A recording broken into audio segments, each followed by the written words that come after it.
बिस्मिल्लाहिर्रहमानिर्रहीम। शुरू करती हूँ अल्लाह के बाबरकत नाम से जो बड़ा मेहरबान और निहायत रहम करने वाला है। आप सबकी खिदमत में मेरा अस्सलाम वालेकुम और वेलकम हो गया हमारे चैनल औराक पर। क़ससुल अंबिया के सिलसिले में आज मैं आपसे 2 अंबिया अलैहिस्सलाम का ज़िक्र एक साथ करना चाहूँगी, हज़रत यासा अलैहिस्सलाम का और हज़रत ज़ुल्किफ़्ल अलैहिस्सलाम का। और उसकी वजह ये है कि ना तो कुरान पाक में और ना ही अहादीस में इनके बारे में, दोनों अंबिया अलैहिस्सलाम के बारे में हमें बहुत ज़्यादा तफ़सीर या बहुत ज़्यादा कुछ नहीं मिलता है। तो वो तमाम चीज़ें इकट्ठी की हैं जो अवेलेबल हैं आपके लिए, और चाहूँगी क्योंकि दोनों का ज़माना तकरीबन एक ही है और हज़रत इलियास अलैहिस्सलाम के साथ दोनों का ज़माना मिल रहा है, तो हम इन दोनों का ज़िक्र जो है वो एक साथ ही कर लेते हैं। तो इस सिलसिले में सबसे पहले हम हज़रत यासा अलैहिस्सलाम के बारे में देख लेते हैं। हज़रत यासा अलैहिस्सलाम का शजर नसब जो मोहम्मद बिन इसहाक़ रज़ियल्लाहु ताला अन्हु फरमाते हैं कि हज़रत यासा के वालिद का नाम अख्तूब था, लेकिन हाफ़िज़ अबुल क़ासिम बिन असाकिर ने नसबनामा कुछ यूँ बयान किया है जो वह बिन मुनब्बह से भी मरवी है कि अल यासा बिन सफ़द बिन अदी बिन शमूतल बिन इफ़्राइम बिन यूसुफ बिन याकूब बिन इसहाक और फिर बिन इब्राहिम। कहा जाता है कि हज़रत यासा अलैहिस्सलाम हज़रत इलियास अलैहिस्सलाम के चचाज़ाद भाई थे, और हज़रत इलियास अलैहिस्सलाम जब बलबक के बादशाह से छुपकर जबल क़ासियून में छुपे हुए थे तो हज़रत यासा अलैहिस्सलाम भी उनके साथ थे, और जब हज़रत इलियास अलैहिस्सलाम का इंतकाल हो गया तो हज़रत यासा अलैहिस्सलाम उनके नाइब और खलीफा और बाद में नबूवत से भी उनको नवाजा गया।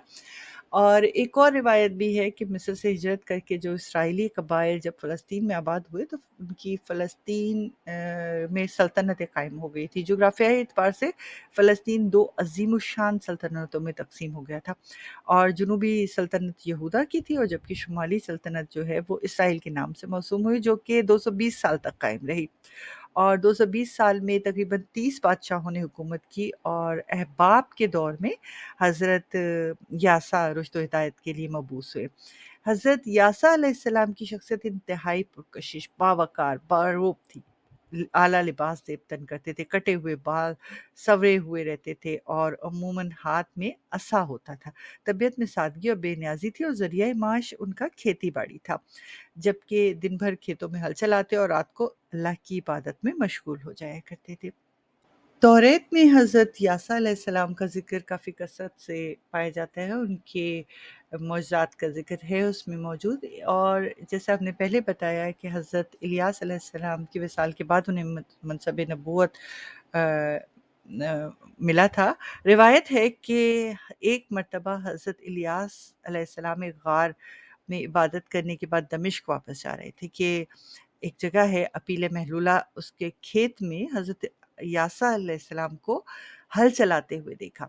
आप हज़रत यासा अलैहिस्सलाम के पास तशरीफ़ ले गए और आप अपनी चादर को हज़रत यासा अलैहिस्सलाम के कंधों पर डाल दिया। इस वाक़ये के बाद हज़रत यासा अलैहिस्सलाम घर-बार, खेती-बाड़ी और बस्ती छोड़कर हज़रत इलियास अलैहिस्सलाम के साथ रहने लगे। हज़रत यासा अलैहिस्सलाम हज़रत इलियास अलैहिस्सलाम की तरबियत में 7 साल रहे और 7 साल के बाद अपने गाँव वापस तशरीफ़ ले गए और ख़िदमत ख़ल्क़ और तबलीग़ दीन का आगाज़ कर दिया। आप वाज़ो नसीहत के ज़रिए लोगों में वहदानियत का प्रचार करते रहे और दीन हक़ की तबलीग व तरवीज के सिलसिले में क़रिया-क़रिया, गाँव-गाँव, शहर-शहर फिरते रहे। आप नबूवत के अलावा अपनी सियासी सूझबूझ के और मामलात की खुश तदबीरी के लिए भी बहुत अहमियत रखते थे। मुक़र्रबीन और मौरख़ीन के मुताबिक हज़रत यासा का बलबक में इंतकाल हुआ और आप बलबक में ही मदफ़ून हैं। हज़रत हसन बसरी अल्लाह रज़ी से रिवायत है कि हज़रत यासा हज़रत इलियास के बाद मबूस हुए। उन्होंने अपनी कौम को अल्लाह की तरफ बुलाया। आप ज़िंदगी भर हज़रत इलियास अलैहिस्सलाम की शरीयत पर पैरावर रहे, और आपकी वफ़ात के बाद कौम में बुराइयां फैल गई, बदकिरदार लोगों को इक़्तिदार मिल गया, सरकश अफ़राद की तादाद में इज़ाफ़ा हो गया जिन्होंने अंबिया इकराम को शहीद किया, और इनमें से एक सरकश बाग़ी बादशाह भी था। कहा जाता है कि इस बादशाह की ज़िम्मेदारी حضرت ذوالکفل نے لی تھی، اور اگر وہ توبہ کر لے تو جنت میں داخل ہو جائے گا۔ اسی مناسبت سے حضرت ذوالکفل کو ذوالکفل یعنی ذمہ داری اٹھانے والا کہا جاتا ہے۔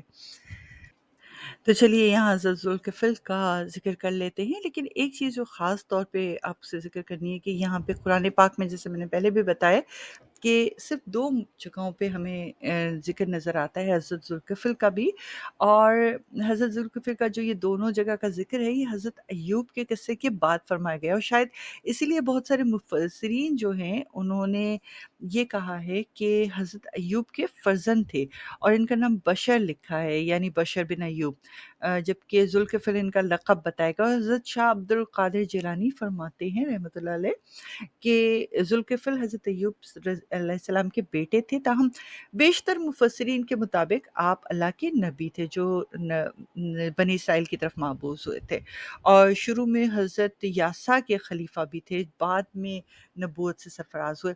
حضرت مجاہد رحمۃ اللہ عنہ سے ایک روایت ہے کہ آپ نبی نہیں تھے بلکہ نیک آدمی تھے، آپ نے اپنی قوم کی رہنمائی کی اور ان میں انصاف کرنے کی پوری ذمہ داری اٹھائی، یعنی منصف کی حیثیت سے آپ تھے، اور اس لیے ذوالکفل یعنی ذمہ داری اٹھانے والا آپ کو کہا جاتا ہے۔ احادیث مبارکہ صلی اللہ علیہ وآلہ وسلم میں آپ علیہ السلام سے متعلق کچھ بھی معقول نہیں ہے، کچھ منقول نہیں ہے، کوئی تورات اور انجیل میں تفصیلات دینے سے قاصر ہے، اور کوئی ایسی ہمیں روایت نہیں مل رہی ہے جو جس میں ہمیں حضرت ذوالکفل کے بارے میں کچھ ڈیٹیلز پتہ چلیں، لیکن ایک واقعہ ہے جو بہت ہی دلچسپ ہے اور جو حضرت ذوالکفل کے ریفرنس سے ہمارے سامنے آتا ہے، جس میں حق ہوتی ہے، مگر ایک بات بہت اہم ہے کہ کیونکہ آپ کا ذکر جو ہے وہ قرآن پاک میں انبیاء علیہ السلام کے درمیان کیا گیا ہے، تو اس لیے یہ کہنا بجا ہوگا کہ آپ نبی تھے۔ تو قرآن کریم میں ہمیں بہت زیادہ، جیسے میں نے آپ کو بتایا، نہیں ملتا، صرف اور صرف 2-3 جگہ ہی ملتا ہے۔ حضرت مجاہد رحمۃ اللہ علیہ سے روایت ہے کہ انہوں نے بیان کیا کہ حضرت یسع جب بوڑھے ہو گئے تو انہوں نے اپنے دل میں سوچا کہ کتنا ہی اچھا ہو کہ میرا ایک نائب مقرر ہو جائے، اور میں جو ہوں وہ زندگی میں میرے بعد جو ہے وہ خلافت بھی کرے، حکومت بھی کرے، میرے بعد لوگوں کو صحیح رستہ بھی دکھائے۔ تو یہ جب ان کے دل میں خیال آیا تو انہوں نے ایک دن لوگوں کو جمع کیا اور کہا کہ جو شخص میری طرف سے عائد کردہ 3 ذمہ داریاں قبول کرے گا میں اسے اپنا خلیفہ بنا دوں گا۔ اب کون کون سی 3 ذمہ داریاں تھی؟ کہ دن کو روزہ رکھے، رات کو قیام کرے اور غصہ نہ کرے۔ تو ایک آدمی جو دیکھنے میں بالکل معمولی سا دکھتا تھا، اس نے کہا کہ میں یہ ذمہ داریاں قبول کرتا ہوں، تو فرمایا کہ دن میں روزہ رکھا کریں گے، رات کو قیام کریں گے، غصہ بھی نہیں آئے گا۔ اس شخص نے کہا ہاں میں ایسا کر سکتا ہوں۔ تو آپ اس دن تو خاموش ہو گئے حضرت یاسع علیہ السلام اور چپ ہو گئے۔ پھر اگلے دن دوبارہ یہ اعلان کیا، انہوں نے دوبارہ اسی آدمی نے کہا کہ میں رکھوں گا۔ تو آپ نے جو ہے وہ ان کو اپنا خلیفہ مقرر کر لیا۔ حضرت یاسع علیہ السلام نے حضرت ذوالکفل کو اپنا خلیفہ مقرر کر دیا۔ اب ابلیس کا کام دیکھیے کہ اس نے یہ کہا کہ اس شخص کو کسی طرح میں قابو کروں، تو اس نے بہت اپنے چیلے چپڑوں سے کہا کہ بھی کسی طرح سے اس کو قابو کر لیا جائے، لیکن کوئی بھی شخص جو ہے وہ اس قابو، کوئی بھی اس کا شیطان کا چیلا اسے انہیں قابو نہیں کر سکا۔ تو وہ خود ایک بہت بوڑھے فقیر کی شکل میں آ گیا۔ اچھا، اب حضرت ذوالکفل کا جو ایک طریقہ تھا وہ یہ تھا کہ وہ دوپہر کے وقت آرام کیا کرتے تھے، کیونکہ سارا دن روزہ رکھتے تھے، رات کو قیام کرتے تھے، اور پھر ان کی بیسک ذمہ داری جو تھی وہ یہ تھی کہ وہ انصاف بھی پرووائڈ کرتے تھے، یعنی ایک طرح سے قاضی کا رول بھی کرتے تھے۔ تو دوپہر کا وقت تھا جب وہ تھوڑا بہت آرام کر لیا کرتے تھے، تو جس وقت وہ دوپہر کو آرام کرنے کے لیے جا رہے تھے تو اس وقت ان کا دروازہ کھٹکھٹایا، انہوں نے پوچھا کون ہے؟ تو ایک مظلوم ضعیف بوڑھا ہوں۔ اچھا بھئی آ جاؤ، کیا ہے، کیا وجہ ہے؟ انہوں نے پوچھا تو انہوں نے کہا کہ اس نے ایک کہانی سنائی کہ میری اپنی قوم کے لوگوں سے جھگڑا چل رہا ہے، انہوں نے مجھ پر بہت ظلم کیا ہے، یہ کیا ہے، وہ کیا، اس نے کافی طویل بات کی، یہاں تک کہ قیلولے کا وقت نکل گیا۔ تو حضرت ذوالکفل نے انہیں فرمایا کہ जब मैं अदालत में बैठूँगा तो तुझे तेरा हक दे दूँगा, उस वक़्त तू अदालत में आ जाना। अब जब वो अदालत में गए तो इधर-उधर देख रहे हैं, बूढ़ा कहीं नज़र ही नहीं आया। वो लोगों के फैसले करते रहे, बूढ़े का इंतज़ार करते रहे, लेकिन वो कहीं नज़र ही नहीं आए। अगले दिन फिर जब उनके कैलूले का टाइम हुआ, क्योंकि अब तो उन्होंने रात को क़याम करना था, इबादत करनी थी। फिर जब उनके कैलूले का टाइम हुआ, फिर दरवाज़ा खटखटाया, फिर बूढ़ा नमूदार हो गया। अब जब वो नमूदार हुआ तो हज़रत ज़ुल्कफ़िल ने पूछा कि भई तुम कल कहाँ थे? तुम तो कल मैंने तुझे कहा था कि अदालत में बैठूँगा तो मेरे पास आना। तो वो ख़बीस लोग, उस बूढ़े ने फिर कहानी सुनाई। वो बड़े ख़बीस लोग हैं, उन्हें पता चल गया था कि आप अदालत में तशरीफ़ ले गए हैं, तो मुझे कहने लगे तो हम तुझे तेरा हक़ दे देंगे। जब आपने अदालत बर्ख़ास्त कर दी तो वो फिर मुकर गए। अब हज़रत ज़ुल्क़िफ़ल ने कहा कि ठीक है, अब चला जा और जब मैं अदालत में जाऊँगा तब आना। इस तरह वो उस दिन भी कैलूला ना कर सकी। अब कितने दिन हो गए? 2 दिन हो गए।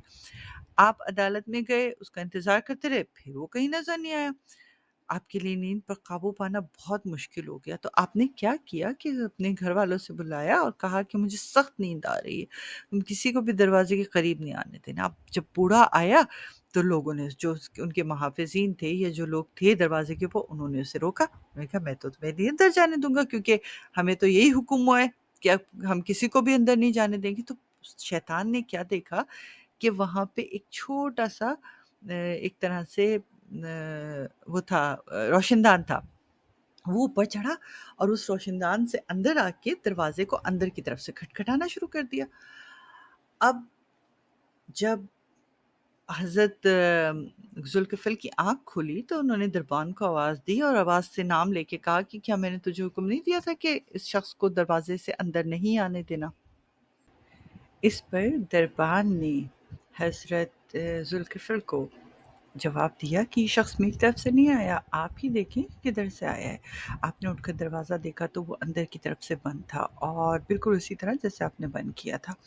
तो इसके बावजूद बूढ़ा आदमी कमरे के अंदर मौजूद था, तो आपने फ़ौरन पहचान लिया और कहा कि क्या तू अल्लाह का दुश्मन शैतान है? उसने कहा हाँ, आपने मेरी हर कोशिश नाकाम बना दी, इसलिए मैंने आपको गुस्से में लाने के लिए सब कुछ किया। इसी वजह से अल्लाह ताला ने आपका नाम ज़ुल्कफ़िल रखा था, क्योंकि आपने अपनी ज़िम्मेदारी उठाई और उसे निभा कर दिखाया। इस सिलसिले में एक और दलील हज़रत अबू मूसा से मंसूब है कि हज़रत अबू मूसा अशअरी रहमतुल्लाह अलैह ने मिंबर पर खड़े होकर इरशाद फरमाया था कि ज़ुल्कफ़िल नबी नहीं थे, लेकिन एक नेक आदमी थे जो रोज़ाना 100 नमाज़ें पढ़ा करते थे। ज़ुल्कफ़िल ने इस यसा अ, यानी हज़रत यसा अलैहिस्सलाम से वादा किया और उसकी वफ़ात के बाद ये सिलसिला जारी रखने का अहद किया। चुनांचे आप रोज़ाना 100 नमाज़ें पढ़ा करते थे, इसलिए आपका नाम ज़ुल्कफ़िल यानी ज़िम्मेदारी उठाने वाला मशहूर हो गया। इतना ही था जो हम आपके लिए कलेक्ट कर सके। वल्लाह आलम क्या बात सही है, क्या गलत है, लेकिन जैसे मैंने कहा कि कुरान में सिर्फ़ आपका नाम अंबिया अलैहिस्सलाम के साथ आया है और कोई किसी किस्म का तज़किरा नहीं है। तो यहाँ हम अपने इन दोनों नबियों के ज़िक्र को ख़त्म करते हैं और आपसे इजाज़त चाहती हूँ। अपना बहुत सारा ख़्याल रखिएगा और हमें दुआओं में याद रखिएगा। अल्लाह हाफ़िज़।